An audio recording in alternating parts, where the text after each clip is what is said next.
السلام عليكم ورحمة الله وبركاته. الليلة سريع كده، أنا داير أعمل فيديو بسيط كده سريع، وداير أتكلم عن حاجة كده سريعة كده وأعكس الشارع. يعني أنا داير الكلام ده يصل لكل المعلمين اللي قاعدين برا هناك، والمعلمين داير أنا بقولهم داير العساكر، جنود الصف، عساكر الشارع، جيش الشارع، الناس اللي بيقاتلوا الآن باسم الوطن، الليلة اللي قاعدين في الخنادق، ناقصهم الأكل والغذاء، المجروحين والمعوقين من التدوين ومن القتال معوقين. وهذا ما بيشمل أنه المواطنين ذاتهم ما معوقين وأنه الوضع صعب، مهم متفقين على الحاجة دي. لكن الليلة بس الرسالة للعسكري البسيط، للعسكري الجياشي البسيط اللي هو بيقاتل الليلة باسم السودان. وكتار من العساكر باعوا الفكرة زمان وخلوا ملصوا الجيش، ملصوا الكاكي وتخارجوا وشافوا لهم شغلة في حتة تانية ولا سافروا. لكن الناس اللي قاعدة الليلة موجودة في الخنادق وبتقاتل.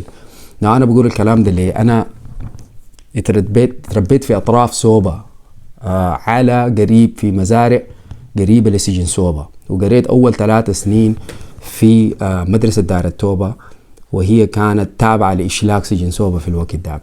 الكلام ده طبعا هو التسعينات، وكان معظم الناس اللي كانت بتقرا هناك اما جايه من الكمبول كان قريب من الاريا، اما اولاد الاشلاق نفسهم، اما يهو المنطقه دي كلها. ومعظم الشباب اللي انا قريت معهم ابهاتهم ما كانوا بوليس، ما كانوا عساكر، والمنطقه والفكره العامه كانت كده. معظم الشباب ديل في النهايه كثير منهم بقوا عساكر. ولما نبقى عساكر انا ما قاعد اتكلم عن كلية حربية، ما قاعد اتكلم عن اهلنا واصحابنا اللي قاعدين في الرياض وفي العمارات وفي الحتت دي قبل الحرب، وبيتكلموا باسم الجيش وبيقول لك الجيش سوى، الجيش عمل. وبيتكلم عن الناس اللي هو بيشوفهم في التلفزيون، بيتكلم عن القيادة. بتكلم انا الان عن العسكري الجندي البسيط الموجود الليلة في الخندق. العسكري البسيط ده صدقني يعني خش الجيش ده عشان اصلا هو ما عنده خيار بتاع وظيفة. اول حاجة، واحد بعد خش الجيش فيه منه يا اخي في حاجة اسمها وطنية، في حاجة اسمه السودان، في حاجة احنا بنحب السودان، في حاجة اسمه علم السودان، في حاجة اسمها يا اخي يعني احنا السودان ده بيستاهل نموت من اجله. دي حاجة كثيرة مننا نحن الملكية ديل ما فاهمينها، ما قادرة تقع علينا في راسنا انه يا اخي السودان ده بيستاهل، السودان ده بيستاهل الارواح، بيستاهل الدماء، بيستاهل انه اي شيء نحن كان عندنا يروح، بيستاهل انه الاجيال الجايه تجي تلقى سودان.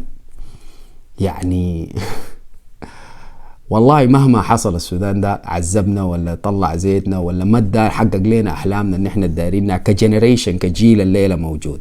وشوف نحن معظمنا المتضايقين شديد من السودان، بنتكلم اكتر حاجه عنه بكلام فارغ. للاسف هم الناس اللي اكشلي بيتعانوا، اقل ناس بيتعانوا. هو الكلام كله اللي بتشوفه عن السياسه، السياسيين بيتكلموا باسمنا او بتشوفه في تويتر وانستغرام، وهو ده الواقع. معظمهم إما كانوا زيي نص من السودان ونص من دولة تانية، إما أهلهم اختربوا بدري واتولدوا برا السودان وعندهم جنسية تانية فبيتكلموا من ناحية بطرف ثالث. ده بالنسبة لي أنا. إما أصلا يعني بس international schools وتتعلم وبتاع وانت كارهها لأنك بتقارن السودان بدولة تانية، ما شايف الحاجة الأساسية المهمة اللي بتخلينا نحن سودانيين. لكن العسكري البسيط اللي قاعد في الخندق عارف. وأنا ليه بقول الكلام ده؟ أنا قريت مع الشباب ديل وحمت مع الشباب ديل ولفيت مع الشباب ديل. وأنا لما هم ومعظم أنا كنت أكبر من عمري بكثير بالطريقة اللي أنا بتعامل بها، like we say the way you carry yourself، الطريقة اللي أنا بمشي بها بتكلم بها. كنت دائما أكبر من عمري ب5-6 سنة.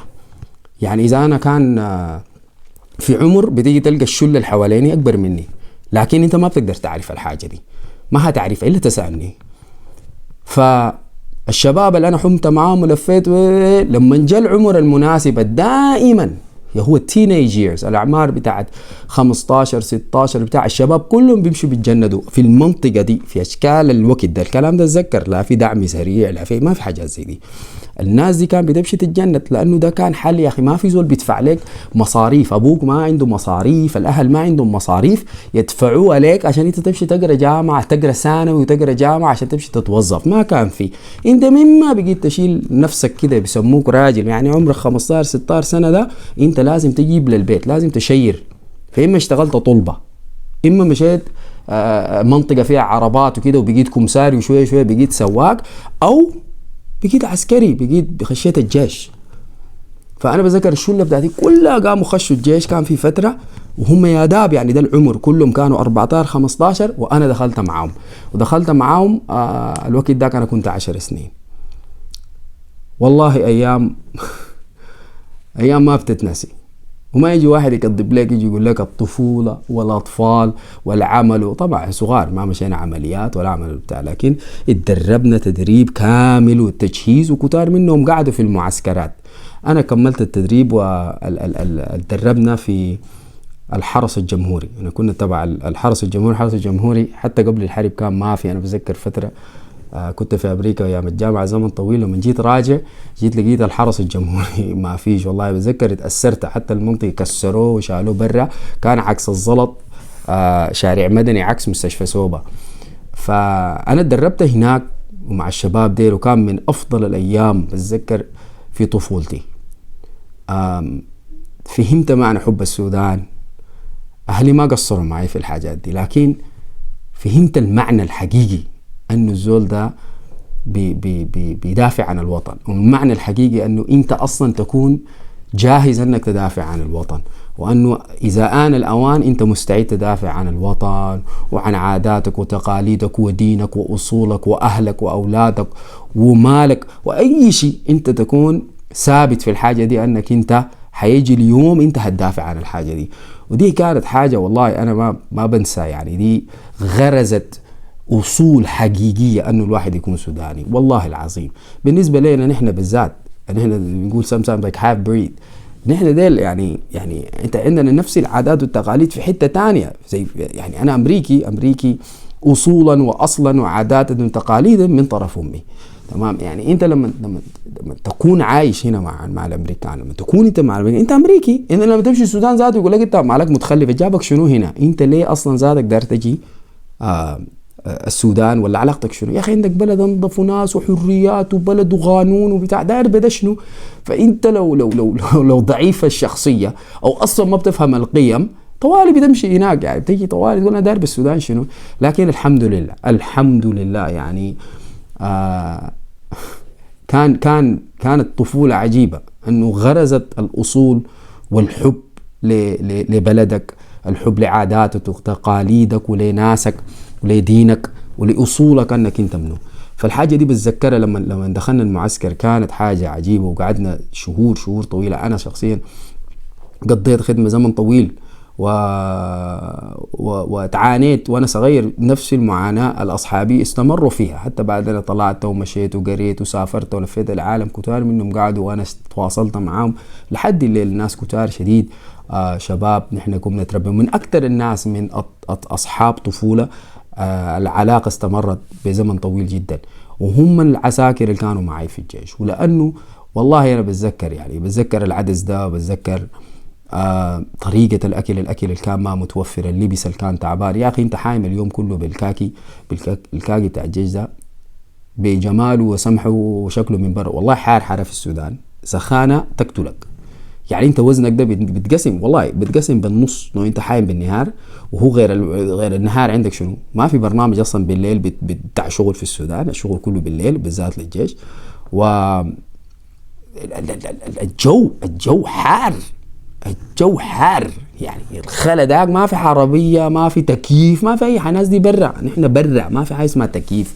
سو انك تشوف الشعب ده ثابت وواقف، الشباب ديل دي حاجة تانية. البوت ده انا بذكر كان عندي بوت، والله عشان ما بنسى، كان عندي بوتين. عندي بوت طويل، وما في زول بيلبس بوت طويل. ليه؟ لانه حار. بوت طويل معناه شنو؟ عالي كده، هاي هاي توبس، زي ما بنقول في الجزم الثانيه، like في النايكيز وفي الجوردنز وكده، right? you got high tops and low tops, right? so الهاي توب بتاع البوت ده كان فوق يعني في الساق عديل. وانا طبعا وقت ده كنت صغير، كان بيجيني قريب قريب الركبه. كان بحبه لانه شكله كده تمام لما تلبسه، لكن مسخن لما زيتك يطلع. فما في عسكري قال لك ما في عسكري بيلبس البوت، هو شنو يدوك بوت واحد كله كم سنه سنتين ما عارف يعني حاجه ذاته. انت لما يدوك الكاكي والبوت بتاعك ما بتفكر انه المره الجايه يدوك واحد 200، خلاص ده هو اتس اوفر.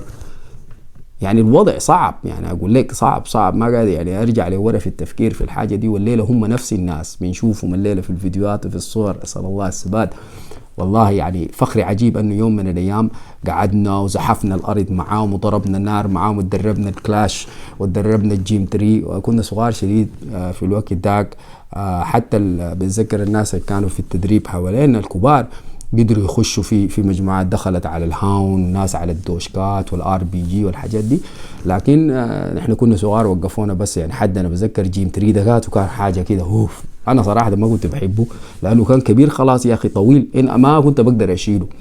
الكلاش ده براو كان حاموله قص وكان حاموله، ما بتذكر كان حاموله وحالته انت ما بتشيل الجبخانه مليانه، اقول لها طلقتين ثلاثه. الكلاش ده كان تقيل تقول بالنسبه لي. انا بتذكر انا ما بديت احب البوش اب الا انه الكلاش ده كان تقيل خالص. بتذكر والله قام في الفتره دي كنت بنق بالموضوع ده شديد، فسالت ابوي بتذكر فتره في الحاجه دي، قام هو he introduced me to push up، قام عرفني عن البوش اب كده. اتذكر انا 10 سنه قال لي يزو قوي يدينك كده واكتافك وصدر كده عشان شنو تقدر على الحاجات دي. وانا بقيت مرضان بوش اب.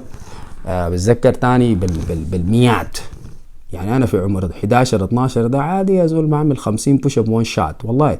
يعني الحاجه دي كانت سبحان الله يعني متعه حياتي وطفولتي.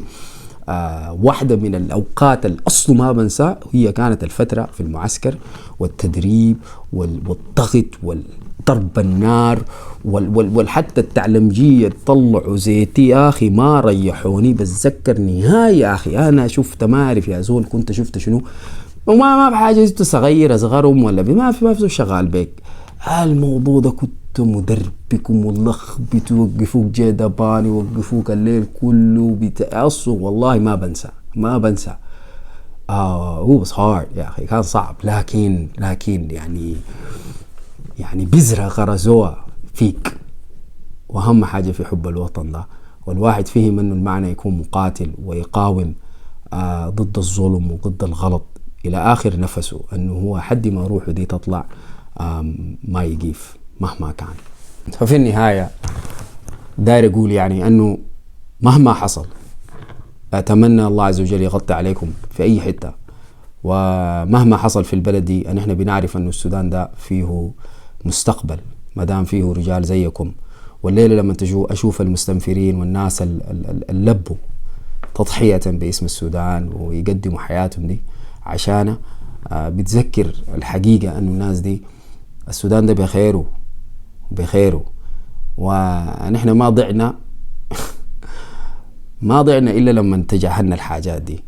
وأن في ناس احنا كلنا عارفين انه بيحاول يحسسوك بأنه الكلام ده تخلف وعوارع وشنو متدربين، عارفين الكلام ده. نحن قالوا علينا في المدارس ونحن صغار والشفع وشنو الشكل الدارين تشاكل وكل ما تكورك حبة يحجزوك وما يخلوك تعبر عن نفسك من ناحية بتاع الزعل أصلا، ودي المشكلة أصلا. وفيها اتكرر الموضوع لأنه بقى الجبن وتعفي خليه عليه. ووصلنا لمرحلة أنه خلي السودان ده كله للتمرد، خلوا السودان ده كله للحرامية وللمجرمين. الحاجة دي ما هتنفعنا وحتضلنا وحتدمرنا وحتشتتنا. فما دام السودان فيه العسكري البسيط المستعد يقاتل من البلد بنفس العقيدة اللي أنا زمان كصغير قمت عليها، وكل المستنفرين وكل الجهات الأمنية الآن اتوحدت تحت كلمة واحدة، هو ده المهم. ممكن كل واحد فيهم ممكن كل واحد فيهم يشوف له شغلة براه ويمشي يقاتل، لكن ديل الناس الحقيقيين اللي قدروا يتوحدوا ويفهموا المعنى الحقيقي للبلد. ونحن معاكم لحد النهاية. وداير أقول الكلام ده، والآن نقول الكلام ده من العالم الثاني من أمريكا ومن غيرها، أنه نحن معاكم وبنفهم الحاجة اللي أنتوا عايشينها ومقدرين. وبإذن الله تعالى إذا يعني الوضع تسهل بنكون معاكم في نفس الخنادق. يعني احنا اصلا بنعتبر نفسنا عساكر معاكم. فلحد النهاية بإذن الله معاكم. وده من الخرطوم بكلها، من بحري ومن درمان والخرطوم ذاته لحد شفت شمال كردفان، جنوب كردفان، دارفور بأكملها، الليلة اللي بيقاوموا في نيالا والفاشر والجنينة وزالنجة وحد الكردفان اوف كورس الأبيض، وطبعا الخرطوم ما بننساهم القاعدين صامدين ثابتين شهور طويلة مرابطين. والله يعني نسأل الله يكتب لكم الأجر، والله شرف، والله حنربي أولادنا على أنه السودان ده في ناس وقفوا وثبتوا وقاتلوا لحد نهايته، ونحن معاكم في نفس الخندق وفي نفس الصف، وأي كان من كل مناطق العالم. والله يعني أقول الكلام ده، يعني أنا زول أمريكي وأنا ما براعي، مجموعات كتار شباب زينا عايشين الحياة دي وعندهم دم سوداني وعندهم علاقة مع السودان، عندهم عادات تقاليد مع السودان، مستعدين دائما يفدوا السودان بكله، وكلهم معاكم في خندق واحد بإذن الله تعالى. ونتمنى لكم النصر بإذن الله قريب، بإذن الله بإذن الله. الثبات إلى أن نلتقي إن شاء الله. نسأل الله عز وجل يستقر السودان ويرجع الأمور دي ما كانت إلى ما أفضل. نسأل الله عز وجل الشفاء العاجل لكل الجرحى والمصابين وفك الأسرى، ونسأل الله عز وجل يتقبل كل الشهداء